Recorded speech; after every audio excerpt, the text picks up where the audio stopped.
సమాచారం అందుతుంది. ఈ నేపథ్యంలో మొత్తానికి మరి బీఆర్ఎస్ పార్టీకి సంబంధించి బీ-ఫామ్ 5 గెలిచి బీఆర్ఎస్ ఎమ్మెల్యేలుగా ఉంటూ మరి కాంగ్రెస్ ప్రభుత్వం అధికారంలోకి వచ్చిన తర్వాత కాంగ్రెస్ కండువాలు కప్పుకొని మరి మరొకసారి కూడా ఒకవైపు సుప్రీంకోర్టు కావచ్చు, తర్వాత మరొక వైపు మరి స్పీకరు నోటీసులు కావచ్చు.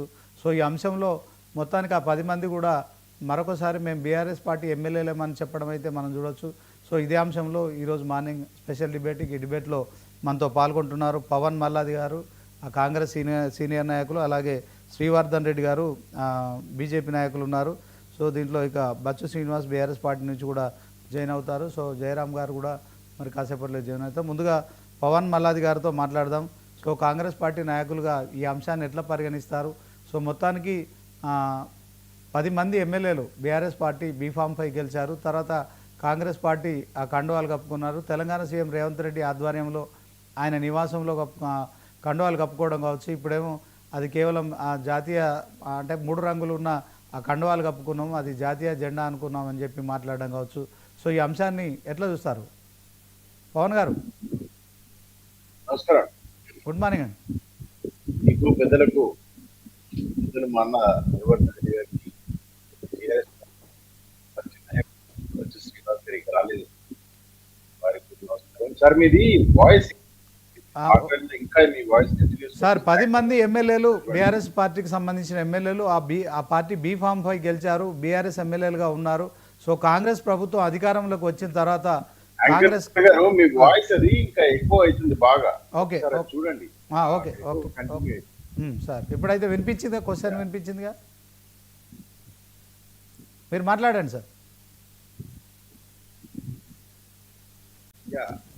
టిఆర్ఎస్ పార్టీ ఎమ్మెల్యేలకు సంబంధించి దానికి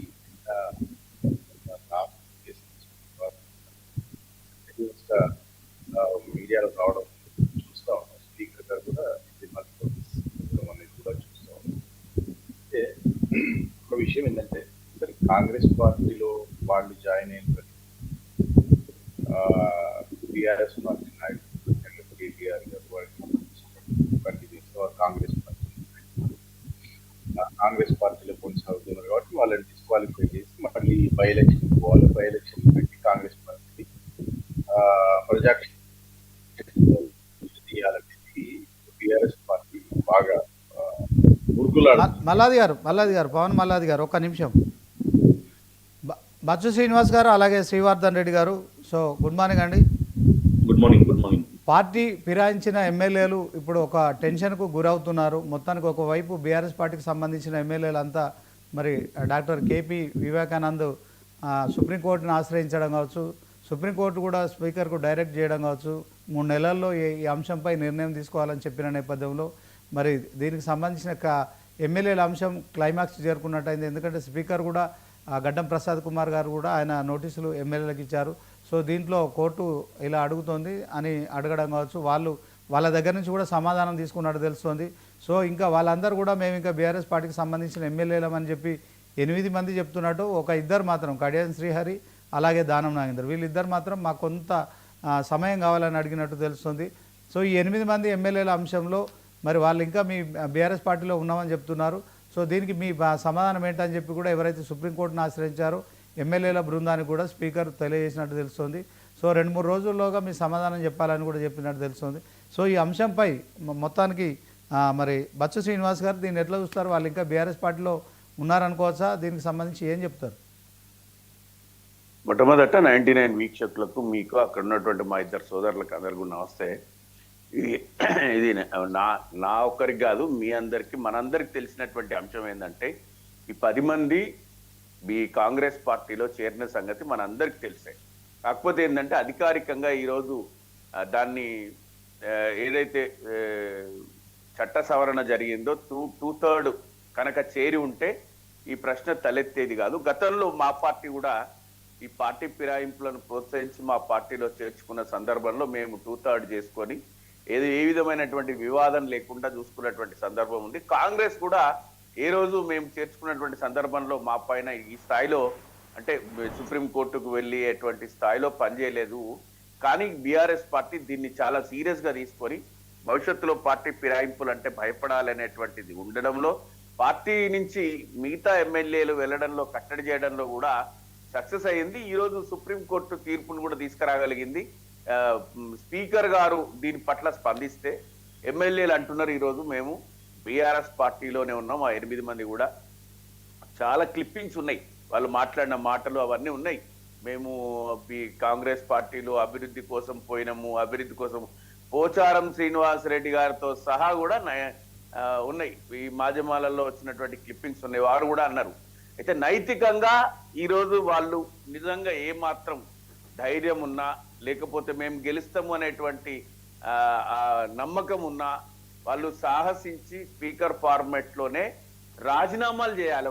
వాళ్ళు నిజంగా ఏమాత్రం అన్న నైతికత, నిబద్ధత ఏమైనా ఉంటే వాళ్ళు ఈ స్థాయిలో సుప్రీంకోర్టు తీర్పు వచ్చినప్పుడు ప్రజాక్షేత్రంలో తేల్చుకుంటామని చెప్పి బీఆర్ఎస్ పార్టీకి రాజీనామా చేసి వెళ్ళవలసి ఉండే. కానీ మనందరం ఊహించిందే ఇది.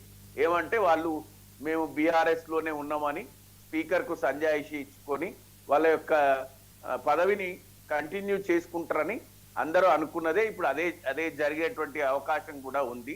ఆ విధంగానే ముందు నిజంగా వాళ్ళు బీఆర్ఎస్ లో కొనసాగితే శాసనసభలో బీఆర్ఎస్ పక్షాన నిలబడతలేరు, బీఆర్ఎస్ పార్టీ ఆఫీస్కి రావట్లేరు, బీఆర్ఎస్ పార్టీ కార్యక్రమాలలో పాల్గొనడం లేదు.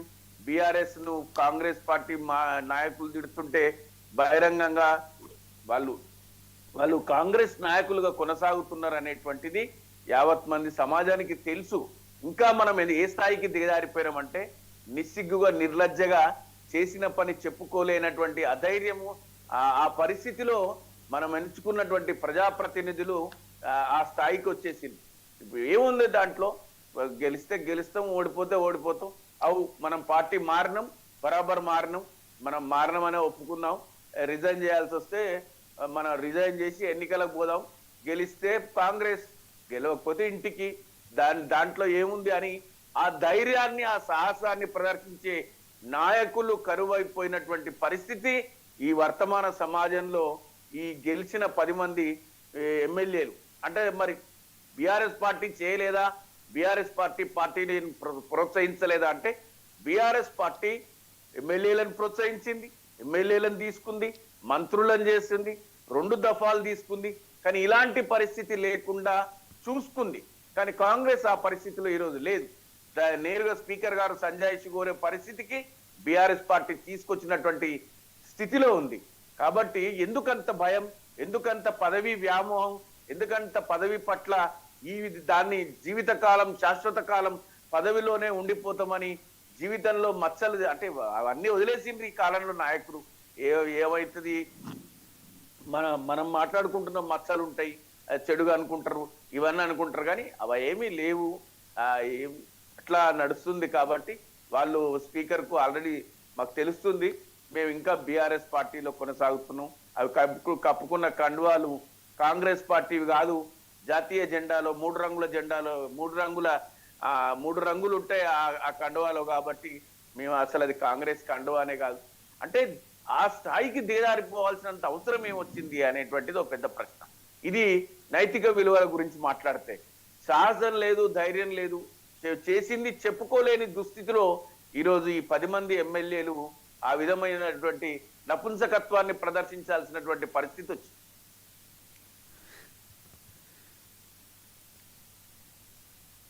శ్రీనివాస్ గారు చెప్పండి. ఓకే, పెద్దవాడే వాడారు వాళ్ళ విషయంలో. మొత్తానికి మరి వాళ్ళంతా మీ బీఆర్ఎస్ పార్టీకి సంబంధించి బీఫామ్ పై గెలిచారు కదా, వాళ్ళు ఉద్యమకారులు కదా ఒకప్పుడు. ఎందుకని మీ పార్టీలో ఒక రకం, మీ పార్టీలో ఒక న్యాయం ఉంటుంది, తర్వాత పక్క పార్టీకి ఇంకో న్యాయం ఉంటుంది సార్. నేను 2 మాట్లాడినా. అంటే మీరు సుప్రీంకోర్టుకి వెళ్తేనే న్యాయం తప్ప, లేకుంటే నైతికంగా మరి మీరు చేసింది వాళ్ళు చేసింది సేమే కదా. ఇప్పుడు దాంట్లో ఏముంది, అభివృద్ధి కోసం వెళ్ళొచ్చు కదా. నేను అదే చెప్పొస్తున్నా. ఏంటంటే మేము పార్టీ ఫిరాయింపులను ప్రోత్సహించి మా పార్టీలోకి తీసుకున్న నాడు మేము తీసుకున్న ఎమ్మెల్యేలకు ఈ దుస్థితి రానివ్వకుండా మేము చూసుకోగలిగినాం. అవును, మేము బీఆర్ఎస్ శాసనసభలో బీఆర్ఎస్ పక్షాన కూర్చున్నారు, బీఆర్ఎస్ పార్టీలో కొనసాగినరు, బీఆర్ఎస్ పార్టీలో మంత్రులుగా కొనసాగినరు. అప్పుడు ఈ పరిస్థితి లేదు. ఓవరాల్ గా శ్రీనివాస్ గారు,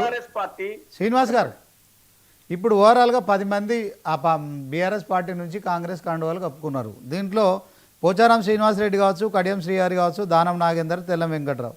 తెల్లం వెంకట్రావు నేను చెప్తున్నా కాంగ్రెస్ పార్టీలో చేరినని కుల్లా చెప్తున్నాడు.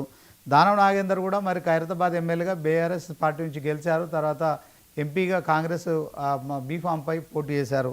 సో దీంట్లో కడియం శ్రీహరి కూడా కడియం కావ్య వాళ్ళ కూతురు ఎవరైతే ఉన్నారో కడియం కావ్య ఎంపీగా పోటీ చేసినప్పుడు లోక్సభలో ఆయన ప్రచారం చేశారు. పోచారం శ్రీనివాసరెడ్డి గారు ఇక మీ ప్రభుత్వం ఉన్నప్పుడు ఆయన స్పీకర్. సో ఆయన కూడా ఇప్పుడు కాంగ్రెస్లో సలహాదారులు ఉన్నారు. ఈ నలుగురు అయితే ఖచ్చితంగా మరి అంటే ఓవరాల్గా 10 మందిలో ఈ నలుగురికి సంబంధించిన అంశంలో సరే వాళ్ళంతా సీఎంను కలిసినాం, నియోజకవర్గ అభివృద్ధి కోసం కలిసినాం. సో ఆయన సీఎం మెడలో మరి ఆ జాతీయ జెండా లాంటిది ఒకటి ఆ కండువా వేసిన తర్వాత మేము కాదని లేకపోయినామని చెప్పి సమర్థించుకోవచ్చు. మిగిలిన 6 ఈ 4 పరిస్థితి ఏంటి? దీంట్లో మరి ఈ 4 ఖచ్చితంగా అనర్హత వేటు పడితే ఈ నలుగురులో కూడా ప్రధానంగా మనకి దానం నాగేందర్ గారి పైన విట్నెస్ ఉంది. కడియం శ్రీహరి గారి పట్ల కూడా విట్నెస్ ఏం లేదు. ఎందుకంటే ఆయన కూడా ఆయన కూడా చాలా సందర్భాల్లో ఏ పార్టీలో ఉన్నాం అంటే ఏ పార్టీలో ఉండాలనో ఆ పార్టీలోనే ఉన్న కడియం శ్రీహరి గారు ఆ విధంగా మాట్లాడిండ్రు. ఇప్పుడు మరి అక్కడ స్థానికంగా నేను గెలుస్తా అనేటువంటి నమ్మకం ఏమైనా ఉంటే మరి ఈ వయసుకి నాకు ఈ పరిస్థితి వచ్చింది ఏంది అని ఒప్పుకొనిగిన నేను రాజీనామాకు సిద్ధపడతా అని అంటారేమో తెలియదు. కానీ ఒక దానం నాగేందర్ గారు ఒకటి ప్రధానంగా మనకు కనిపిస్తున్నటువంటి వ్యక్తి. పార్టీ పదవులు ఇచ్చినా కూడా అదేం పెద్దగా వాళ్ళు ఇంకా మేము బీఆర్ఎస్ లోనే ఉన్నాం.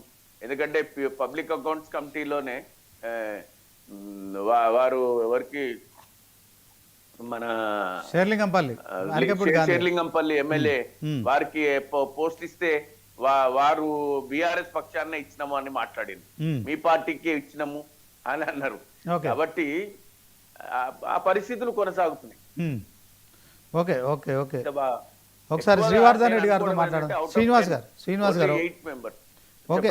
దీంట్లో పోచారం శ్రీనివాసరెడ్డి గారు కూడా ఇప్పుడు కాంగ్రెస్ పార్టీకి ప్రభుత్వంలో సలహాదారు ఉన్నారు కదా, ఆయన కూడా ఎవిడెన్స్ దొరికినట్టే కదా దాంట్లో.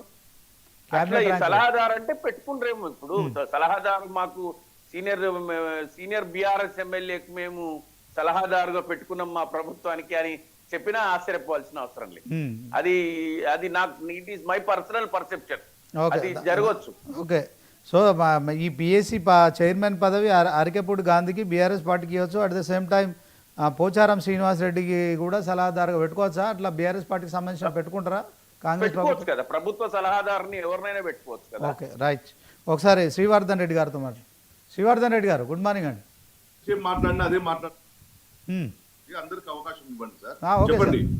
ఓకే సార్ మాట్లాడండి సార్. ఎట్లా చూస్తారు సార్ పార్టీ ఫిరాయింపులు? మరి ఇప్పటికీ ఇంకా ఇంత ముందుకు ప్యానల్ లో ఉన్న మిత్రులు 99 ప్రేక్షకులు అందరూ కూడా గమనిస్తా ఉన్నారు. మరి బీఆర్ఎస్ మా మిత్రుడు అన్ని నీతి వాక్యాలు చెప్తా ఉన్నారు. అసలు తెలంగాణలో ఈ యొక్క రాజకీయాలను ప్రారంభం చేసిందే కేసీఆర్ గారు.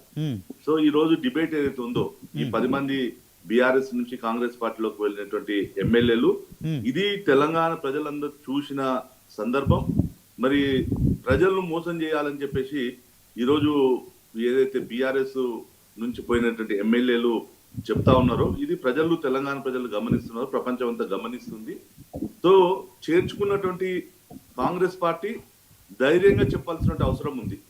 అదేవిధంగా చేరినటువంటి ఎమ్మెల్యేలు అవును మేము ఏదైతే చెప్పారో, మీరు ఒక పార్టీతో ఒక ఎజెండాతో ఒక ఐడియాలజీతో గెలిచి ఇవాళ అధికారం కోసం మరి పార్టీ ఫిరాయింపులు ఏదైతే చేశారో, మీకు నిజంగా కూడా ఎవరైతే ఎమ్మెల్యేలు మేము అభివృద్ధి కోసం ఎవరైనా వచ్చేటట్టు ఒకే డైలాగ్ ఏంటంటే మేము మా నియోజకవర్గాల అభివృద్ధి కోసం మేము పార్టీ ఫిరాయింపులు చేస్తున్నాం అని చెప్పేసి గతం నుంచి ఇది ప్రారంభమైంది. సో ఇప్పుడు ఈ 10 మంది కూడా ఓపెన్ గా చెప్పాల్సిన బాధ్యత కాంగ్రెస్ పార్టీది. ఎందుకంటే ఈరోజు కాంగ్రెస్ పార్టీ చెప్తా ఉంది కదా, మేము అధికారంలోకి వచ్చిన తర్వాత మేము ఇచ్చినటువంటి 6 గ్యారెంటీలను అమలు చేశాం. 420 హామీలలో మెజార్టీ హామీలను మేము నెరవేరుస్తా ఉన్నాం. ఇలా ప్రజల్లో మా పార్టీ మీద బ్రహ్మాండమైనటువంటి ప్రజా ఆదరణ ఉంది అని చెప్పేసి కాంగ్రెస్ ప్రభుత్వం ఈరోజు చెప్పుకుంటా ఉంది. మరి కాంగ్రెస్ ప్రభుత్వానికి ఎందుకు ఈ యొక్క నాయకత్వం ఎందుకు భయపడుతుందో అర్థం కానటువంటి సమాజంలో అర్థం కావట్లేదు. వీళ్ళు చెప్పింది ఏదైతే ఉందో ఒక సిల్లీ రీజన్ చెప్తా ఉన్నారు. అరే కాంగ్రెస్ పార్టీకి ఉన్నటువంటి గుర్తులే అది 3 రంగుల గుర్తుతోటి కాంగ్రెస్ పార్టీ ఇలా అధికారంలో ఉంది దేశం అంతా కూడా. ఆ రోజు ఉన్నటువంటి అది చూపించుకొని ఆ స్వతంత్ర సమరయోధులను చూపించుకొని ఆ జాతీయ జెండాను చూపించుకొని వారు ఈ నేళ్ళు అధికారంలోకి వస్తున్నారు. సో ఇలా అందరి ముందర కండువాలేసి మేము జాతీయ జెండా కండువా వేసుకున్నామని చెప్పి ఎమ్మెల్యేలు చెప్తా ఉన్నారు. నిజంగా కూడా మరి తెలంగాణ సమాజాన్ని ఫూల్స్ చేద్దామని చెప్పేసి అనుకుంటున్నారు. కానీ మరి తెలంగాణ సమాజం కూడా దీని విషయంలో గమనిస్తుంది. ఇలాంటి వాళ్ళకు బుద్ధి చెప్పాల్సిన అవసరం ఉంది. మరి దీంట్లో ఇది చాలా స్పష్టమైన అంశం. రెండోది, రాజకీయాల్లో ఇవాళ బీఆర్ఎస్ పార్టీ మాట్లాడడానికి వాళ్ళకు నైతికంగా ఎలాంటి విలువలు లేవు, నైతికంగా ఎలాంటి వాళ్ళకు మాట్లాడేటువంటి హక్కు లేదు. మా మిత్రుడు ఇంత ముందుకు ఒక మాట అన్నాడు. నిజంగా కూడా ఆ మాట అనే ముందు మరి నిజంగా 2014 తెలంగాణ వచ్చినప్పుడు తెలంగాణ ప్రజానికం ఒక స్పష్టమైనటువంటి మెజార్టీ ఆ రోజు కేసీఆర్కి ఇచ్చింది. ఎందుకు ఆ రోజు కాంగ్రెస్ పార్టీలో తెలుగుదేశంలో ఉన్న ఎమ్మెల్యేలను ఎందుకు మీరు చేర్చుకున్నారు?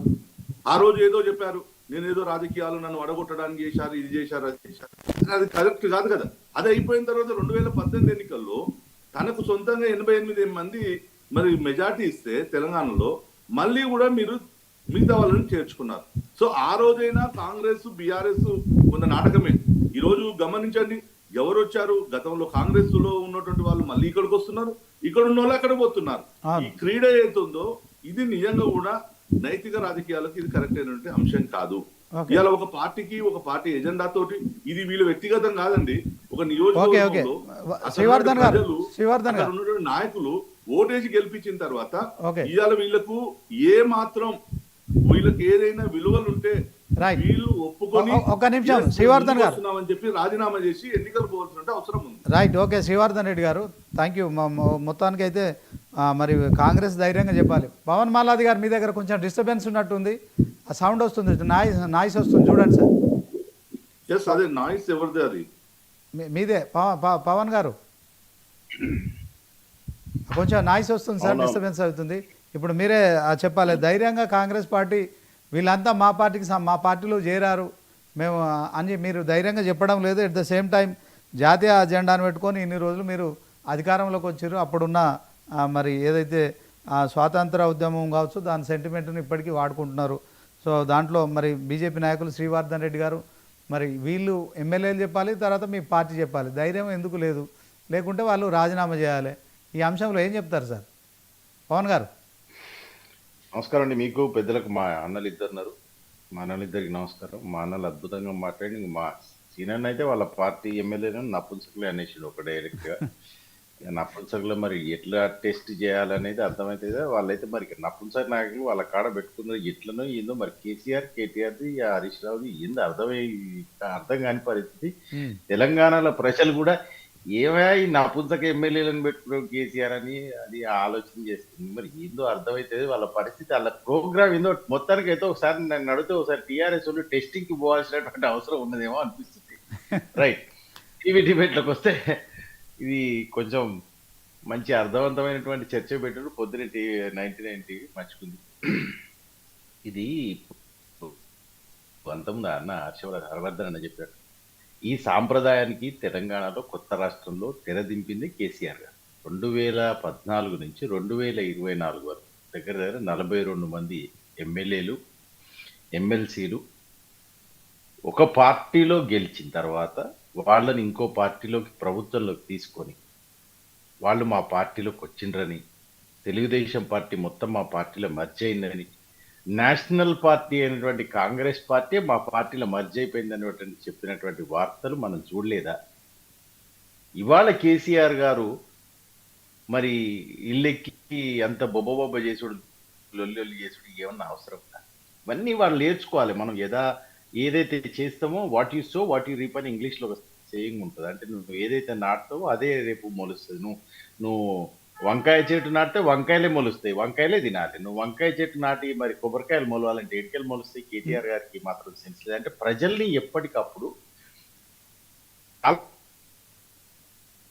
బ్రాడర్ పర్స్పెక్టివ్ లో చెప్తారు. ప్రజల్ని ఎప్పటికప్పుడు ఏదో ఒక దాంట్లో ఏదో ఒక ఇష్యూలో మధ్యలో పెట్టి ఊరికే వాళ్ళని స్ట్రెస్ చేయాలనేటువంటి ఒక ఆలోచన. రెండో విషయం, సరే ఓకే, వాళ్ళు ఈ మా పార్టీలో కాంగ్రెస్ పార్టీలో జాయిన్ అయినరు అని ఒక ప్రస్తుతానికి ఈ చర్చ కోసం అని అనుకున్నాం. మీరు బీఆర్ఎస్ పార్టీ ప్రభుత్వంలో ఉన్నప్పుడు 2014 2018 కానీ వినండి, కూర్చోండి ఒకసారి, వందల కోట్ల రూపాయలు ఖర్చు పెట్టిండ్రు బీఆర్ఎస్ పార్టీ నాయకులను కాంగ్రెస్ పార్టీ నాయకులను బీఆర్ఎస్ లో చేర్చుకోవడానికి. అప్పుడు ఉన్నటువంటి హరివర్ధన్ రెడ్డి కానివ్వండి, పైలట్ రోహిత్ రెడ్డి కానివ్వండి, సబితా ఇందారెడ్డి కానివ్వండి, టీడీపీ పార్టీకి చెందినటువంటి నాయకులు కానివ్వండి, ఎమ్మెల్సీలను కొత్త కొనడానికి దగ్గర దగ్గర 3,200 కోట్ల రూపాయల బడ్జెట్ వీళ్ళు కేటాయించుకున్నారు. ఇవాళ భారతదేశంలో అతి ఖరీదైనటువంటి పార్టీ ఏది అంటే మొన్న పేపర్లు వచ్చింది బీఆర్ఎస్ పార్టీ. మరి కాంగ్రెస్ పార్టీ ఇప్పుడు ప్రభుత్వంలో ఉంది. మరి మా కాడ అసలే లోడ్ బడ్జెట్ ఉంది, మీరు చూస్తున్నారు. తెల్లారు లేస్తే కేటీఆర్ వరుతున్నాడు, మీరు 6 పథకాలు ఇవ్వట్లేదు, గ్యారంటీలు ఇవ్వట్లేదు, 6 గ్యారంటీలు ఇవ్వట్లేదు. మీరు చెప్పండి, ఏదో ఒక ప్రాఫిట్ లేకుండా ఏదైనా ఎమ్మెల్యే వాళ్ళ పార్టీ మారేటువంటి పరిస్థితి ఉందా? మరి ఏ ప్రాఫిట్ తో వాళ్ళు మా దగ్గర జాయిన్ అయ్యింది? ఇప్పుడు మేమే పైసలు ఇచ్చి కొట్టుకునే పరిస్థితుల్లో లేవు. అంటే మేము టీఆర్ఎస్ పార్టీ పవన్ గారు ఇదే ఆరోపణలు కూడా మీ పార్టీలో చేరినప్పుడు కూడా ఆ పార్టీలకు మీరు ఆ ఎమ్మెల్యేలకు, ఆ పార్టీ నుంచి వచ్చిన ఎమ్మెల్యేలకు మీరు తాయిలాలు ఇచ్చారని చెప్పి సోషల్ మీడియాలో ప్రచారం జరిగింది. అంటే ఈ పార్టీ మారడం అనేది నిజంగానే కేసీఆర్ హయాంలోనే జరిగింది. 2014 నుంచి అది మొదలైంది, కాదనట్లేదు. కానీ ఇదే సమయంలో ఈ 10 మంది ఎమ్మెల్యేలకు కూడా మీరు అప్పుడేదైతే జరిగిందో, ఇప్పుడు 1,000 కోట్ల రూపాయలు ఎట్లా ఖర్చు పెట్టిరని ప్రచారం జరిగిందో అదే ప్రచారం ఇప్పుడు మీ మీద కూడా జరుగుతోంది కదా. అదే క్రమంలో స్పీకర్ ఈ అంశంలో ఒక నిర్ణయం తీసుకోవచ్చు కదా, సుప్రీంకోర్టు డైరెక్షన్ చేస్తుంది కదా. ప్రభుత్వమే మీరు అన్న మాట లాజికల్ కరెక్ట్. ప్రాక్టికల్ గా నేనే అంటే నిజంగా ఈ రాష్ట్రంలో కాంగ్రెస్ పార్టీ ప్రభుత్వంలో ఉన్న దగ్గర రేవంత్ రెడ్డి గారి నాయకత్వంలో ఈ డిసెంబర్ వస్తే 2 ఏళ్ళు మేము, డిసెంబర్ 7కు 2 సంవత్సరాలు ఇక్కడ ప్రజలకి ఇద్దాం, పథకాలకి ఇద్దామంటేనే పైసలు లేవని చెప్పి ముఖ్యమంత్రి గారు ఏకంగా ప్రధానమైనటువంటి గ్రీఫ్ ని ఎక్స్ప్రెస్ గ్రీఫ్ బడ్జెట్ లేదు, చాలా కష్టంగా ఉన్నది, వచ్చినట్టున్నాయి పైసలు, ఎవరి దగ్గర కన్నా పోయి అడుగుదామంటే మొన్న పోయి నిర్మలా సీతారామన్ గారికి వాళ్ళకి రిక్వెస్ట్ చేసాడు. కేంద్ర మంత్రులు అడుక్కుంటున్నాడు, ఇక్కడ బడ్జెట్ లేదు తెలంగాణలో, వచ్చినట్టు ఈఎంఐలు కడుతున్నాం, కొంచెం ఎఫ్ఆర్ఎంబి పెంచండి, మేము అప్పులు తెచ్చుకుంటామని అడుక్కుంటాం. ఇటువంటి పరిస్థితులల్లో మేము ఎమ్మెల్యేలను కొనుక్కునే పరిస్థితి ఉందా అనేది మొదటి ప్రశ్న. ఆల్రెడీ 2 లక్షల కోట్ల అప్పులు చేసింది కదా కాంగ్రెస్ ప్రభుత్వం. కాదు, మీరు ప్రభుత్వం పైసలు పెట్టి ఎమ్మెల్యేలు కొనుక్కుంటారా, లేకపోతే మీరు హైదరాబాద్ లో ఉండే సెటిల్మెంట్ ద్వారా ఎమ్మెల్యేలు కొంటారా? అప్పులు చేసి అయితే ఎమ్మెల్యేలను కొనుక్కోవాల్సిన అవసరం మనకు అంటే అప్పుల గురించి అంటే నేను అంటున్నాను. ఇప్పుడు మార్కెట్ కూడా లేదు కదా, సెటిల్ చేద్దామంటే రాసిద్దామన్నా అంత మార్కెట్ కూడా లేదని కేటీఆర్ గారు అంటుండే, రియల్ ఎస్టేట్ లేదని కేటీఆర్ గారు అంటుండే, ఏం సైట్ రాసి బచ్చు శ్రీనివాస్ గారు ఇప్పుడు అంతా ఉన్నది కూడా ప్రజాస్వామ్యబద్ధంగా ఏదైతే ఉన్నదో అక్కడ వాళ్ళు గెలిచినరు, మరి వాళ్ళు పనులు చేసుకోవాలి కాబట్టి ఈ పార్టీని వాళ్ళు ముఖ్యమంత్రి గారిని వచ్చి కలిసి, సార్ మరి మేము గెలిచినాం అంటే పార్టీలో చేరలేదంటారా వాళ్ళు? నియోజకవర్గ ప్రజలకు మేము పవన్ గారు వాళ్ళు కాంగ్రెస్ పార్టీలో చేరలేదా? ఇప్పుడు వాళ్ళు ఏమంటున్నారండి, వాళ్ళు చేరలేదంటున్నారు, మీరు ఎందుకు వాళ్ళని చేర్పిస్తారో నాకు అర్థమైతలేదు. మీరు కేటీఆర్ గారు కలిసి వాళ్ళని ఎందుకు మా పార్టీలకు దోస్తారు? మా సీనియర్ వాళ్ళు నపుంసకులు అంటుండ్రు, మీరేమో తొందర పెట్టి వాళ్ళని మా పార్టీలకు చేస్తారు. శ్రీవర్ధన్ రెడ్డి గారు పెట్టడానికి లోన్ తెచ్చి ఇప్పుడు లోన్ తెచ్చి వాళ్ళకి ఏమన్నా ఇద్దాం, బెనిఫిట్ చేద్దామంటే కూడా పవన్ గారు, ఇప్పుడు మనం టీవీలో కూర్చొని మాట్లాడడం కాదు, ఇది ఒక ప్రజాస్వామ్యంలో ఒక సిస్టమ్ ఉంది. ఈ సిస్టమ్ లో ఒక పార్టీలో నుంచి ఇంకో పార్టీలోకి ఫిరాయించినప్పుడు ఇంత ముందుకు టెక్నికల్ విషయాలు బీఆర్ఎస్ మిత్రుడు చెప్పారు, మేము 2/3 వచ్చిన తర్వాతనే వాళ్ళను మేము మర్జీ చేసుకున్నాము, మేము ఇలాంటి రాజకీయాలు చేయలేదు అని చెప్పేసి. సో ఒకవేళ ఇప్పుడున్నటి నెక్స్ట్ తెలంగాణ సమాజం ఆలోచన చేస్తున్నది ఏంటంటే, ఇప్పుడు రేవంత్ రెడ్డి గారు వచ్చినప్పుడు, కాంగ్రెస్ పార్టీ వచ్చినప్పుడు తెలంగాణ ప్రజలకు చెప్పారు, బీఆర్ఎస్ అవినీతి మీద మేము పోరాటం చేస్తా, వాళ్ళని జైలు వేస్తా, అవన్నీ వేస్తా అని చెప్పి అనేక అంశాలు చెప్పారు. సో అనేక కేసులు ఇలా టచ్ చేస్తున్నారు. ఇవాళ మరి ఇంకా రిమైనింగ్ ఏదైతే ఉందో 2/3 మీకు ఏమైతే కావాలనో, మరి ఆ ఎమ్మెల్యేలను బీఆర్ఎస్ నుంచి పంపడం ఏమైనా ఆగిపోయిందా? లేకపోతే దీని తర్వాత వాళ్ళని కూడా పంపించి మరి టెక్నికల్ గా, ఎందుకంటే ఇవాళ బీఆర్ఎస్ పార్టీ ఎన్నికల్లోకి పోటీ చేయడానికి సిద్ధంగా లేదు, అదేవిధంగా కాంగ్రెస్ పార్టీ ఈ రోజు ఎన్నికలు పోవడానికి సిద్ధంగా లేదు. సో ఈ ఇద్దరు మళ్ళీ ఇక నెక్స్ట్ జరిగే ఎపిసోడ్ లో మరి ఇంతకుముందు శ్రీనివాస్ అన్నట్టు టెక్నికల్ కోసం ఇంకా మిగతా ఎమ్మెల్యేలను మరి కేసీఆర్ పంపించి ఇటు రేవంత్ రెడ్డి ప్రభుత్వాన్ని కాంగ్రెస్ యొక్క పరువును నిలబెట్టడానికి ప్రయత్నం చేస్తారు. ఇలా తెలంగాణ సమాజం అయితే చూస్తా ఉంది. మేము ఒకటే అంటున్నాం, ఇలా మీరు గొప్ప పరిపాలన చేస్తున్నాం అని చెప్పి పదే పదే మీరు చెప్పుకుంటున్నారు. దేశంలో కాంగ్రెస్ మోడల్ రాజకీయాలు ఉన్నాయని చెప్పి చెప్పుకుంటున్నారు.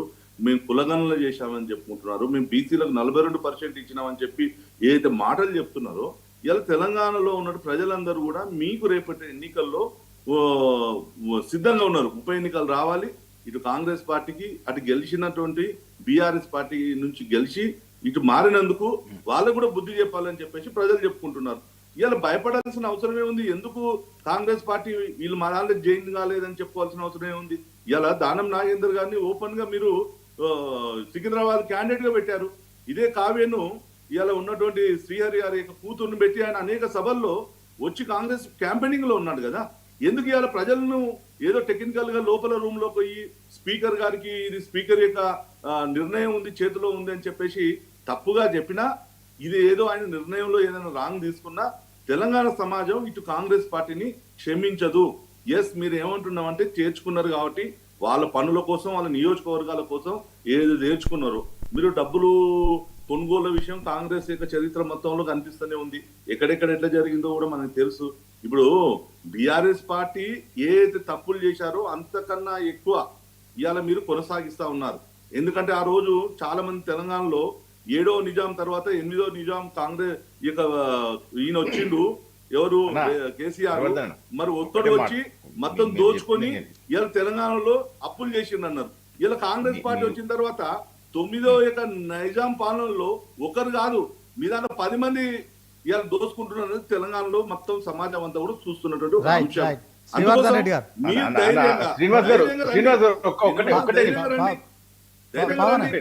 ఎన్నికలు పోతామని చెప్పండి. ఒక పాయింట్ అడిగాను, దానికి నేను ఒక సమాధానం చెప్తాను. అన్న బీజేపీ పార్టీ నాయకులు హరివర్ధన్ రెడ్డి గారు ఒక అద్భుతమైనటువంటి మాట చెప్పారు. ఇవాళ ఎలక్షన్స్ పెడితే కాంగ్రెస్ పార్టీకి ఇబ్బందులు ఉంది, ప్రజాక్షేత్రంలో ఈ 10 మంది బీఆర్ఎస్ నాయకులను మిమ్మల్ని చేర్చుకున్నందుకు ప్రజాక్షేత్రంలో ప్రజలు రెడీగా ఉన్నారు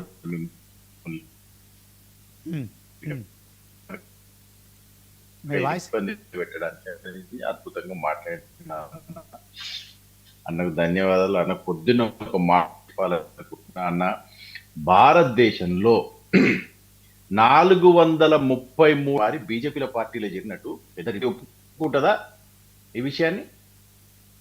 ఇవాళ బీజేపీ పార్టీ ఒప్పుకుంటుందా? బీజేపీ పార్టీ తమ్ముడే కదా బీఆర్ఎస్ పార్టీ. 2014 నుంచి 2024 వరకు 42 మంది ఎమ్మెల్యేలను ఎమ్మెల్సీలను చేర్చుకున్నది ఆయనే కదా. ఇవాళ మనం మన కుర్చీలలో కూర్చొని నీతి వాక్యాలు మాట్లాడితే అది బాగుంటుంది. నేనేమంటున్నా అంటే, ఇవాళ ఉన్నటువంటి పరిస్థితుల్లో కాంగ్రెస్ పార్టీకి 64 మంది ప్లస్ 1 65 మంది స్ట్రైట్ గా ప్రజలు మాకు ఓటేసి ఎమ్మెల్యేలు పంపినటువంటి పరిస్థితి. రెండోది ఏంది, మైనారిటీ ప్రభుత్వం కాదు మాది, స్టేబుల్గా ఉన్న ప్రభుత్వం. మాకు ఫస్ట్ ఆఫ్ ఆల్ అవసరం లేదు ఈ 10 మందిని చేర్చుకోవడానికి. 2, వాళ్ళ సొంత ప్రయోజనాల కోసం వచ్చి చేరినామని వాళ్ళే చెప్తున్నారు. 2, మూడోది ఏంది, అది కాంగ్రెస్ పార్టీ కాదు, జాతీయ పార్టీ కండువా వేసుకున్నామని అద్భుతంగా వాళ్ళ పార్టీలే సీనని చెప్పినోళ్ళే చెప్తున్నారు. ఇప్పుడు దానం నాగేందర్ గారి గురించి, కడియం శ్రీహరి గారి గురించి టెక్నికల్ గా మీరు చెప్పారు, దానికి ఎవరైనా ఒప్పుకోవాల్సిందే, నేనేం కాదంటే. వాళ్ళు ఆల్రెడీ ఎమ్మెల్యే ఒక పార్టీ ఉన్నారు, వాళ్ళు ఏంటంటే టెక్నికల్ గా డిఫాల్ట్ అయితే వాళ్ళు బై ఎలక్షన్ పోవాల్సినటువంటి అవసరం ఉంది. ఇవాళ ప్రజాక్షేత్రం విషయంకి వస్తే, నిన్న జరిగినటువంటి ఉపరాష్ట్రపతి ఎన్నికలో బీఆర్ఎస్ పార్టీ పాల్గొన్నదా? పాల్గొనకపోతే బీఆర్ఎస్ పార్టీ ఎవరి సోదరుడు? నిజంగా బీఆర్ఎస్ పార్టీ కాంగ్రెస్ పార్టీకి ఇప్పుడు అన్న చెప్పిండు, అన్న మీరు కేసీఆర్ మీ పార్టీలకు పంపించి మీకు ఫుల్ సపోర్ట్ చేసినట్టున్నాడు అంటే, అటువంటిది ఏదైనా మీరు బీజేపీ వాళ్ళు మాట్లాడగలిగి బీఆర్ఎస్ పార్టీని కాంగ్రెస్ పార్టీలో చేర్చగలిగితే మాకేం లేదు, ఫుల్గా కలుపుకోవడానికి మేము రెడీగా ఉంటున్నాం. కానీ వాళ్ళు మీకు చిన్నాయన కొడుకులు కదా బీఆర్ఎస్ వాళ్ళు నిజంగా మీ చిన్నాయన కొడుకులు బిడ్డ ఉపరాష్ట్రపతి కంటెస్ట్ చేస్తుంటే ఎందుకు బీఆర్ఎస్ వాళ్ళు ఓటింగ్ పాల్గొనలేదు? ఎందుకు ఇండైరెక్ట్ గా బీజేపీకి సపోర్ట్ చేశారు? పవన్ ఈ గారు విషయాల్లో పవన్ గారు ప్రజలు మనం పవన్ సమాధానం గారు చెప్పాల్సినటువంటి అవసరం ఉంది. పవన్ గారు మనకు డిబేట్ ఓన్లీ కాంగ్రెస్ ఎమ్మెల్యేలా బీఆర్ఎస్ ఎమ్మెల్యేలా పార్టీ మారిరా లేదా వీళ్ళు రాజీనామా చేయాలా మరి బై ఎలక్షన్స్ జరిగితే కాంగ్రెస్ పార్టీ పనితీరు బాగానే ఉంది కదా మరొకసారి వీళ్ళంతా సరే ఒకరిద్దరు ఖచ్చితంగా ఎవిడెన్స్ అదే అంశం అంటే అంశాల వారీగా చెప్తున్నా అన్న ఇప్పుడు ఉపరాష్ట్రపతి విషయంలో బీఆర్ఎస్ వర్కింగ్ ప్రెసిడెంట్ క్లియర్గా చెప్పారు రాష్ట్రంలో యూరియా కరువు ఉంది దాని విషయంలో మరి బీజేపీ తీసుకొస్తుందా కాంగ్రెస్ తీసుకొస్తుందా ఎవరు తీసుకొస్తే వాళ్ళకి ఇప్పుడు కేసీఆర్ గారు ఏం చెప్పారు అనేది మీరు ఎందుకు చెప్తారు? మేము ఉంటేనే ఉన్నాం కానీ మీరు ఏమైనా కేటీఆర్ ఏజెంట్ అయింది కానీ నేను ఏమంటారంటే రాష్ట్రంలో యూరియా కరువు ఉంది ఒప్పుకుందాం. యూరియా డిబేట్ కూడా చెప్దాం, ఒక మాట చెప్దాం. యూరియా డిబేట్ చెప్తాం. మీరు చెప్పండి, యూరియా ఏమైనా భారతదేశంలో ప్రొడ్యూస్ అయిద్దా? ఇక్కడ రా మెటీరియల్ వస్తే అక్కడ నుంచి మ్యానుఫ్యాక్చర్ అయ్యి డిస్ట్రిబ్యూట్. ఈ విషయం ఏంది? కేంద్రంలో ఉన్నటువంటి బీజేపీ పెద్దలు, తెలంగాణ రాష్ట్రం నుంచి కేంద్రంలో ఉన్నటువంటి మంత్రులు ఇద్దరు, ఒకటి బండి సంజయ్ గారు, ఇంకోటి కిషన్ రెడ్డి గారు. కిషన్ రెడ్డి గారు క్లియర్ గా స్టేట్మెంట్ ఇచ్చిండు, ఈ ప్రాబ్లం రాష్ట్రానికి కాదు, ఈ ప్రాబ్లం కేంద్రానికి. ఎందుకంటే బయట బార్డర్లో చైనా యుద్ధం తయారయ్యే వరకు అక్కడి నుంచి రావట్లేదు, రావాల్సింది ఎక్కడి నుంచి చైనా నుంచి రావాలి. మనం ముడిసరికి పంపితే చైనా వాడు మ్యానుఫ్యాక్చర్ చేసి మనకి ఇస్తాడు, అది రాలేదు. అకాలమైనటువంటి వర్షాలు, కొంత ల్యాగ్ ఉన్న వాస్తవం. దానికి ప్రజలను కాంగ్రెస్ పార్టీని రోజు తెల్లారులేస్తే కేటీఆర్ గారు హరీష్ రావు గారు ఇది కాంగ్రెస్ పార్టీకి అమ్ముకుంటుంది, బస్తాలు తీసుకుపోయి కాంగ్రెస్ వాళ్ళు ఇట్లా పెట్టుకుంటారు. తింటామండి యూరియా, ఏమన్నా తింటే బలం వచ్చేదా? టానిక్ తాగుతాయి. ఎస్, ప్రజలు ఇబ్బంది పడుతున్నారు కానీ ఆ ఇబ్బందిని కాంగ్రెస్ పార్టీ మీద నూపితే ఎట్లా? ఇది మొత్తం కేటీఆర్ గారు ఏమైనా కక్షాపూరితమైనటువంటి రాజకీయం. ఆ 10 మంది ఎమ్మెల్యేలు వచ్చి కాంగ్రెస్ పార్టీ తీసుకున్నది, మనం ఆపుకోపోయిన గేట్ కాడ కూర్చొని ఇక మా కాడే ఉన్న తాయిలాలు ఇచ్చి 30 కోట్లు 100 కోట్లు తెచ్చుకోలేదు. ఒకటి యూరియా కొరత ఉన్నది అంటుండే. యూరియా అనేది మా ఇష్యూ కాదు. మూడోది వానలు పడుతున్నాయి, వానలకు మేమేమన్నా చేయగలుగుతాం? ఇప్పుడు ఆయన ఎవరో బీజేపీ పార్టీల్లో ఇంకో పార్టీలో ఉన్నాడు, ఆయన అయితే వానలు ఆపగలుగుతాడు. మరి మేము వానలు ఆపగలుగుతాం? మాతో అయితే అయ్యే పదే. ఇక ఇంకా ఉన్న ఇష్యూ ఏంది? ఇంకేం ఇష్యూస్ ఉన్నాయి? ఇంకా పైసలు ఇద్దామంటే ఉన్న కాడికి ఇస్తున్నాం. ప్రజలకు 6 గ్యారెంటీలు చెప్పినాం, 6 గ్యారెంటీలు ఉన్న కాడికి ఇస్తున్నాం. ఇక తెల్లారులేస్తే కాంగ్రెస్ పార్టీ వాళ్ళు తిడుతూనే ఉన్నారు. మీ కడుపులో మండుతుంది. 10 ఏళ్ళు మీరు ఉన్నా తిన్నా 1000 కోట్లు సంపాదించుకున్న, లబ్బర్ చెప్పులు వేసుకున్న హరీష్ రావు కోటీశ్వరుడైనా, ఏం లేని కవితక్క బుర్జ్ ఖలీఫాలో ఇల్లు కొనుక్కున్నా, ఇవన్నీ మీకేం గుర్తొస్తలేవు. కాంగ్రెస్ పార్టీ వాళ్ళు ఇప్పటికి కూడా చినిగిపోయిన బనీను, చినిగిపోయిన అండర్వేర్ వేసుకొని అట్లయినా కూడా గౌరవాన్ని కాపాడుకొని తిరిగేటువంటి పరిస్థితి గ్రామాలలో మేము చూస్తా ఉన్నాం. మేము అట్లనే ఉన్నాం. మేమేం పెద్దగా మీరేమో అనుకుంటున్నారేమో మొత్తం కాంగ్రెస్ వాళ్ళు రాగానే మొత్తం బ్యాంకు దోషేసి బాగా లక్షాధికారులు లేనని. ఆ పరిస్థితి ఏం లేదు. ఈ ఆర్థిక పరిస్థితి కేటీఆర్ గారు, హరీష్ రావు గారు, కవిత గారు అనే విషయం మీరందరూ గుర్తుపెట్టుకోవాలి. దీని రాష్ట్రాన్ని ఒక్క నిమిషం పవన్ గారు, బచ్చు శ్రీనివాస్ గారు మీరేం మాట్లాడట్లేదు. కేటీఆర్ గారు చెప్పారు కదా, చెప్పింది కదా, మాట్లాడుతున్నాడు కదా. యూరియా ఇచ్చేది మా వంతు కాదు, పైసలు ఇచ్చేది మా వంతు కాదు.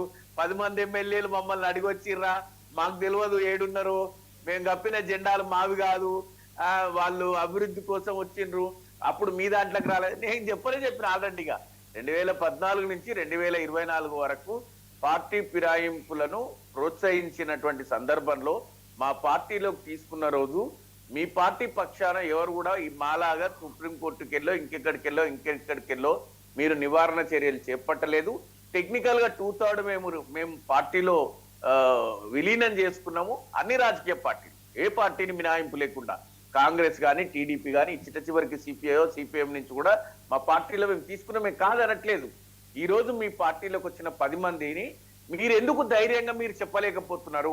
అవును, మా పార్టీలకు 10 మంది బీఆర్ఎస్ ఎమ్మెల్యేలు వచ్చిండ్రు నిజమే అని మీరు చెప్పండి.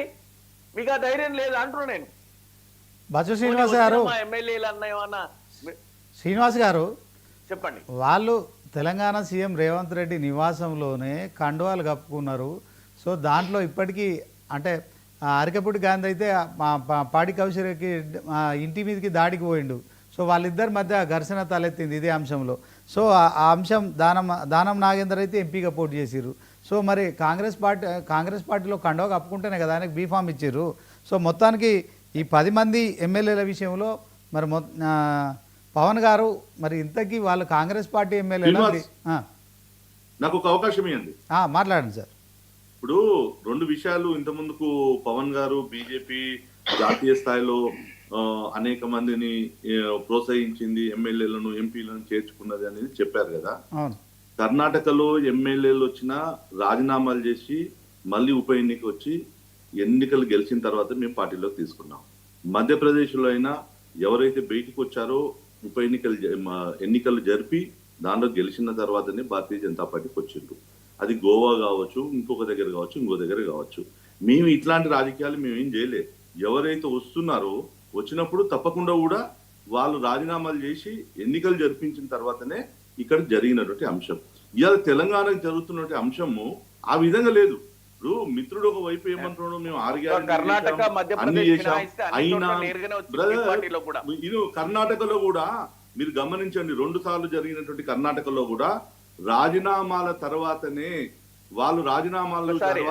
ఎన్నికలు గెలిచిన తర్వాతనే అక్కడ భారతీయ జనతా పార్టీలోకి తీసుకున్నాం.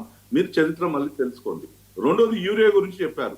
మేము ఒకటే చెప్తా ఉన్నాం, ఈ రాష్ట్రానికి ఏదైతే ఇవాళ సన్న బియ్యం ఇస్తున్నారో, రేషన్ బియ్యం ఇస్తున్నారో ఇదంతా కూడా కేంద్ర ప్రభుత్వం ఇస్తుంది. ఈ విషయాలు రాష్ట్ర ప్రభుత్వాలు ఎందుకు చెప్పట్లేదు అనేది ఫస్ట్ క్వశ్చన్. రెండో క్వశ్చన్, ఇవాళ యూరియాకు సంబంధించి గత 11 సంవత్సరాల నుంచి ఎక్కడ కూడా మోదీ ప్రభుత్వం వచ్చిన తర్వాత దేశవ్యాప్తంగా కూడా యూరియా యొక్క కష్టాలు లేకుండా నీమ్ కోటింగ్ చేసి కేంద్రమే రాష్ట్రాలకు సప్లై చేస్తా ఉంది. దీని విషయంలో రాష్ట్ర ప్రభుత్వాలు ఎందుకు చెప్పుకోవట్లేదు? ఇప్పుడు గత సంవత్సరంలో యూరియా సప్లై ఉన్నప్పుడు మా రాష్ట్ర ప్రభుత్వం సరైనటువంటి అడ్మినిస్ట్రేషన్ చేసి రైతులకు మేము నిలబడ్డామని చెప్పేసి కాంగ్రెస్ వాళ్ళు చెప్పుకున్నారు. గతంలో బీఆర్ఎస్ ప్రభుత్వం చెప్పుకుంటుంది. మేము ఇప్పుడు కూడా చెప్తా ఉన్నాం, ఎస్ యూరియా అంతా కూడా కేంద్ర ప్రభుత్వమే రాష్ట్రాలకు సప్లై చేస్తా ఉంది. కానీ ఇక్కడ ఉన్నటువంటి మంత్రి మరి ప్రజల్లో ఒక పానిక్ సిచ్యువేషన్ క్రియేషన్ చేసి, ఎందుకంటే ఈసారి మాన్సూన్ ఏదైతుందో ఋతుపవనాలు 15 రోజుల ముందు రావడం, ఏదైతే షెడ్యూల్ ఆఫ్ కేంద్రం నుంచి రావాల్సినటువంటి షెడ్యూల్ ప్రకారమే కేంద్రం యూరియాను సప్లై చేస్తా ఉన్నా ఇక్కడ ఉన్నటువంటి మాన్సూన్ ముందు రావడం వల్ల జరిగినటువంటి గ్యాప్ ఒకటి. 2, ఇక్కడ మంత్రి మరి ఆయనకు పానిక్ సిచ్యువేషన్ ని అలా క్రియేషన్ చేశారు. ఎందుకంటే ఇంతకుముందుకు రైతులందరూ కూడా వాళ్ళకు అవసరం ఉన్నటువంటి ఆ సీజన్ లో ఏ సందర్భంలో అవసరం ఉంటే ఒక సంచి కావాలన్నా యూరియా తీసుకొని పోయి వాళ్ళు వేసుకునే వాళ్ళు, ఇంట్లో స్టాక్ చేసుకునే వాళ్ళు కాదు. కానీ ఈ రోజు పరిస్థితుల్లో స్టాక్ చేసుకోవడం, ఇక్కడ అడ్మినిస్ట్రేషన్ ఫెయిల్ అయింది ఎవరు అంటే ఇప్పుడున్నట్టు ఇక్కడ కాంగ్రెస్ ప్రభుత్వం. దీన్ని మంచి జరిగినప్పుడు ఇది మా అకౌంట్ లోకి, చెడు జరిగినప్పుడు ఇది కేంద్రం అకౌంట్ లోకి అని చెప్పేసి చెప్తున్నారు. మీరు ఒకటి గమనించండి, దేశంలో అనేక రిఫార్మ్స్ తీసుకొని వస్తా ఉన్నారు. ఈవెన్ కాంగ్రెస్ ప్రభుత్వం ఇక్కడ ఉన్నటువంటి రామగుండాన్ని ఎత్తేసి అనేక సంవత్సరాల నుంచి పడావు పెడితే మోదీ ప్రభుత్వం వచ్చిన తర్వాత ఇక్కడ 6,500 కోట్ల రూపాయలు పెట్టి దీన్ని రామగుండాన్ని రీఓపెన్ చేసి ఇక్కడ నుండి ఎంప్లాయ్మెంట్ కావచ్చు, ఇక్కడ రైతుల కోసం యూరియన్ ప్రొడక్షన్ చేస్తా ఉంది. సో నేను ఏమంటుంటే ఈ రోజు ఏదైతే డిబేట్ ఉందో ఒకటే అంటున్నా, కాంగ్రెస్ పార్టీ ధైర్యంగా ఈ 10 మంది ఎమ్మెల్యేలను మేము చేర్చుకున్నాం. సో రేపు ఉప ఎన్నికల కోసం మేము సిద్ధంగా ఉంది అని చెప్పి కాంగ్రెస్ పార్టీ నుంచి రేవంత్ రెడ్డి గారు చెప్పాల్సిన అవసరం ఉంది. అదేవిధంగా బీఆర్ఎస్ పార్టీ కూడా మీరు నీతుల గురించి మాట్లాడొద్దు. ఎందుకంటే గతంలో మీరు చేసిన తెలంగాణ రాష్ట్రం వచ్చిన తర్వాత ఏదైతే తెలంగాణ సమాజం అంతా కూడా చూసింది కాబట్టి సో వాళ్ళు ఈ రోజు వాళ్ళు కూడా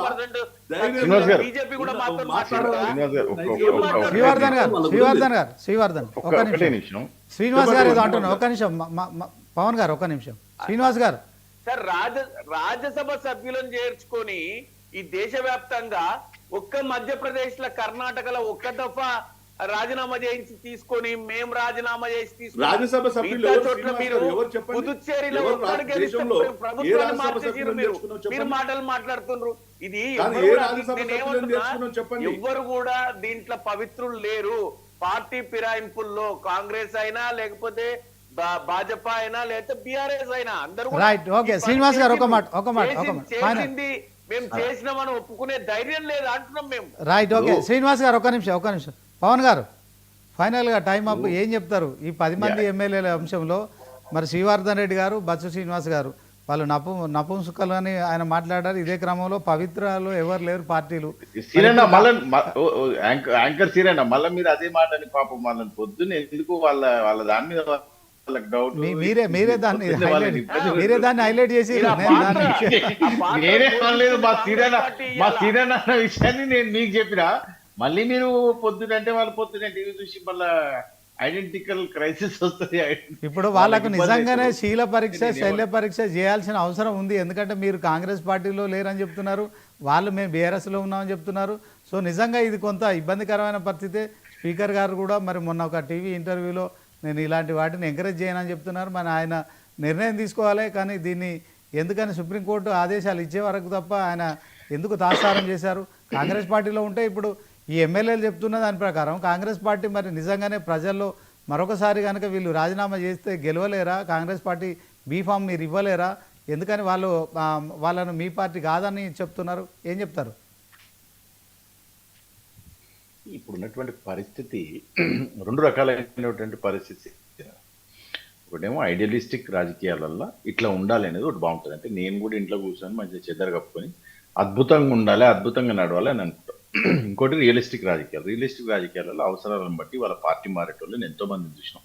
ఇప్పుడు హర్షవర్ధన్ హరివర్ధన్ ఒప్పుకోపోయినా ఇంకోళ్ళు ఒప్పుకోపోయినా ఉన్నమాట అయితే వాస్తవం కదా, భారతదేశంలో 438 ఎమ్మెల్యేలు ఎంపీలు బీజేపీ పార్టీలో జాయిన్ అయినారు. అధికారం ఏం ఎలక్షన్ జరగలేదు, అన్నేదో చెప్తుంది. ఇక అన్న నేను పెద్ద మనిషిని పొద్దున ఇబ్బంది పెట్టుడు ఎందుకని గోవాలో జాయిన్ అయిన వాళ్ళు కాంగ్రెస్ పార్టీ వాళ్ళు ఉన్నారు, మధ్యప్రదేశ్ జాయిన్ అయిన వాళ్ళు, రాజస్థాన్ జాయిన్ అయిన వాళ్ళు, హర్యానాలో జాయిన్ అయిన వాళ్ళు, పార్టీలని కొలగొట్టి ప్రభుత్వాలు ఏర్పరిచినటువంటి పరిస్థితులు అట్టున్నాయి, అన్ని ఉన్నాయి.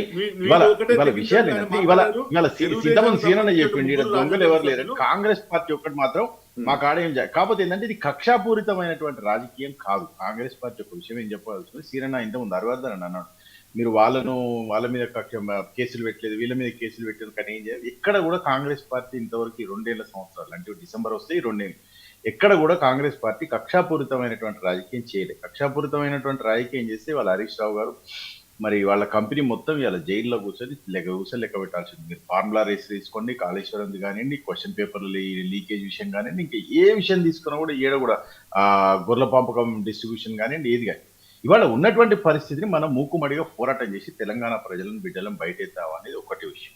లేదంటే ఇట్లనే ప్రతి ఇష్యూని సోషల్ మీడియాలో గుంజి ఒకళ్ళ మీద ఒకళ్ళు అబాండాలు వేసుకుందాం అనేది రెండో విషయం. ఇవాళ ఉన్నటువంటి పరిస్థితి ఏంది? ఇప్పుడు ప్రస్తుతానికి ఇవాళ కూడా వానలు పడుతుంది. యూరియా కొరత లేదని ఇంతకుముందు హరివర్ధన్ అన్నట్టు యూరియా కొరత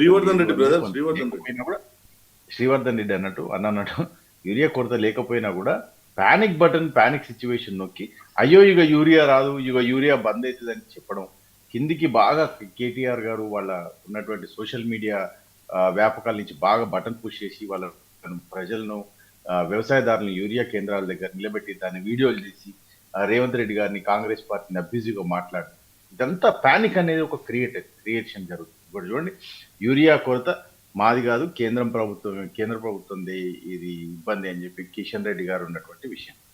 అయితే ఇవాళ వాస్తవిక పరిస్థితులు మాట్లాడుతున్నాం. ఇవాళ కాంగ్రెస్ పార్టీ ఉన్న కాడికి పైసలు తీసుకొచ్చి ప్రజలకు ఇచ్చేటువంటి పరిస్థితి, వాళ్ళకి ఏదైనా కానివ్వండి, ఇవాళ వరదల్లో చిక్కుకున్న వాళ్ళకి ఆర్థిక సాయం చేయాలని ముఖ్యమంత్రి గారు చెప్తాం. ఎక్కడ కూడా కాంగ్రెస్ పార్టీ రాష్ట్రాన్ని దివాలా తీసేటువంటి ప్రయత్నం చేస్తలేదు. నోరు కట్టుకొని కాంగ్రెస్ పార్టీ ముఖ్యమంత్రి గారు కష్టం చేస్తున్నారు. బీజేపీకి సంబంధించినటువంటి కేంద్ర ప్రభుత్వంలో ఉన్నటువంటి మంత్రుల దగ్గరికి పోయి కూడా ఆర్థిక సాయం చేయండి, రాష్ట్రం కొంచెం ఇబ్బందిగా ఉన్నదని చెప్తున్నారు. ఎవరన్నా సంఘాల వాళ్ళు కూడా ఇక్కడ ధర్నాకు పోతుంటే అయ్యా ధర్నాకు పోవద్దు, దయచేసి ఫ్యామిలీ లాగా పనిచేయాలనేది. ఇవాళ మొత్తం ఈ ఖజానాను మొత్తం తిన్నటువంటి పందికొక్కులేమో బయట కూర్చొని మా మీద ఒకటే వస్తాం. విషయానికి వస్తే ఇవాళ 10 మంది ఎమ్మెల్యేలను తీసుకోవాల్సినటువంటి అవసరం కాంగ్రెస్ పార్టీకి టెక్నికల్గా లేదు. రెండోది మా కాడ ఇచ్చి కొనుక్కునేంత శక్తి దమ్ము మా కాడ లేదు. భారతదేశంలో ఖరీదైనటువంటి పార్టీ బీఆర్ఎస్ పార్టీ లా కాదు మాది. కాబట్టి ఇవాళ 630 కోట్లతో భారతదేశంలోనే ఖరీదైనటువంటి పార్టీ ఇవాళ బీఆర్ఎస్ పార్టీ మాది కాదు. మేమేం కొత్తవి కడతలేము, ఉన్నాయి కూలగొడతలేము. మరి వాళ్ళలాగా మేము డబుల్ పవన్ గారు ఒక్కటే ఆన్సర్ చెప్పండి. పవన్ గారు అయినంత వరకు మేము ప్రజలకి ఏం చేయాలి? ఇవాళ మీ తరఫున నేను ఒకటే విషయం చెప్పబోతాను సార్. ఇవాళ అన్నను సీనన్న అడుగుతా ఉన్నా, మా శ్రీవర్ధన్ అన్నని అడుగుతా ఉన్నా. మనం ఒక విషయం చెప్పినప్పుడు నా. ఇప్పుడు పవన్ మంచోడు కాదా అంటే TV9 సీనన్న మంచోడు అంటే TV9 సీనన్న మనం ఆదర్శంగా తీసుకొని మనం బాగుపడాల్సినటువంటి అవసరం. ఇవాళ భారతదేశంలో ఉన్నటువంటి ఏదన్నా ఒక రాష్ట్రం అద్భుతంగా పర్ఫామ్ చేస్తుంది అనేది ఒక్కసారి చూపించి ఆ రాష్ట్రాన్ని మనం ఒక లైన్ గా తీసుకొని దాని మీద పర్ఫామ్ చేద్దాం. ఇవాళ భారతదేశ ఆర్థిక వ్యవస్థ బాగాలేదు. పవన్ గారు బయట దేశాలలో time up, ఇక time up. మీరు పవన్ గారు, అమెరికాలో కానీ పవన్ గారు, ఎక్కడ పవన్ కూడా గారు, ఆర్థిక వ్యవస్థ అంత బాగాలేదు. పవన్ గారు, పవన్ గారు. ఇవాళ కూడా ఎలక్షన్ పోతే పోతే మీరు వేరే రాష్ట్రాల గురించి మీరు ఏం మాట్లాడతారండి? అన్నా ఇక చాతనే విషయాలు ఎందుకు అన్నా? నీవేదో తప్పు చేసావు, మూడు నీవేదో సార్లు గెలిచిన పేరు మోడీ ఏ పెట్టావు. ఓడే విషయంగా దీనికి మనకు అందరూ తెలియదే కూడా ఉంది. సమానమే 3 సార్లు అంటే గెలిచినటువంటి పవన్ మోడీ పవన్ గారు, పవన్ గారు, పవన్ గారు. 15 మీరు దేశంలో ఏ రాష్ట్రంలో ఉంది? రూపాయలు, ఎక్కడ కోటి ఉంది? ఏ ఉద్యోగాలు, మోడల్ ఉంది? చదువుకుంటా పోతే Yes, BJP గుజరాత్ మోడల్ పేర్లు ఈ రోజు చాలా దేశం చాలా అంతా అడుగుతున్నాయి. అవుతుంది. మోడీ మధ్యప్రదేశ్ కనీసం మోడల్ చక్కగా ఉంది. మాట్లాడడం రాదు. రైట్ రైట్, ఈ టైమ్ అప్, టైమ్ అప్. భారతదేశంలో okay, okay, okay. Prime minister ఎవరంటే నరేంద్ర మోడీ. అదే రైట్, అంటున్నా. రైట్. విషయాన్ని మనం చూడొచ్చు. ఇవాళ 11వ ఉన్నటువంటి స్థానంలో ఉన్నటువంటి టైమ్ అప్, టైమ్ ఇవాళ అప్, టైమ్ అప్. ఉన్నటువంటి పరిస్థితుల్లో సో మొత్తానికి ఇవాళ ఉన్నటువంటి పరిస్థితులలో ఎలక్షన్ పోతే ఏ పార్టీ కూడా అంత మెజారిటీ లేదు. అంతో ఇంతో కాంగ్రెస్ పార్టీ ప్రజలకు మంచి చేస్తుంది, నిలబడుతుంది. మేము ప్రజలకు అందుబాటులో ఉన్నాం, కలుస్తున్నాం, వాళ్ళు ఏమన్నా కూడా పడుతున్నాం. ఇక రకరకాలైనటువంటి Time up, time up. Thank you, thank you, thank you. Time up. వ్యాఖ్యలకు ఏమైనా సంబంధం సో ఓకే, ఇది ఇవాళ స్పెషల్ డిబేట్. మొత్తానికి డిబేట్లో పాల్గొన్న కాంగ్రెస్ నాయకులు పవన్ మల్లాది గారికి, అలాగే బచ్చు శ్రీనివాస్ గారు బీఆర్ఎస్ నాయకులు, శ్రీవర్ధన్ రెడ్డి బీజేపీ నాయకులు, మీ అందరికీ ధన్యవాదాలు. మరి ఇది ఇవాళ స్పెషల్ డిబేట్. చూస్తూనే ఉండండి 99 టీవీ.